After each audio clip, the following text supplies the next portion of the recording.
somewhere out there is a little boy. A massive search and rescue operation is doing everything it can to find him. But conditions are deteriorating by the minute. The wind is picking up, sending the waves crashing higher and faster. One rescuer told me this is the worst weather he'd ever worked in. The 14-year-old boy was swept out to sea in the middle of the afternoon. The weather then was much more stable, but warnings were already in place. Obviously, it's been all over the news and social media today about the strength of the winds and particularly the sea.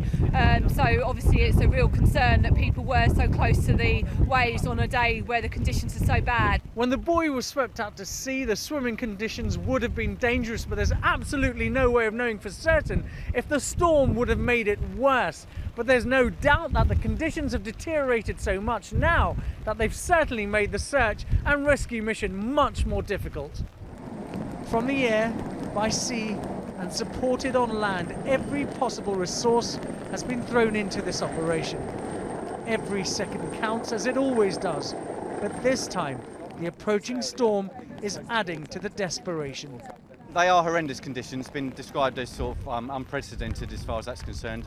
We're obviously concerned about the conditions coming through later tonight as well. So yes, we've had some quite horrendous conditions to search for today.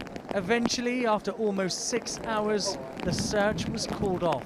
Rescuers risked their own lives to try and save this boy, but they did it knowing that many were battling a storm, the likes of which they have never seen before.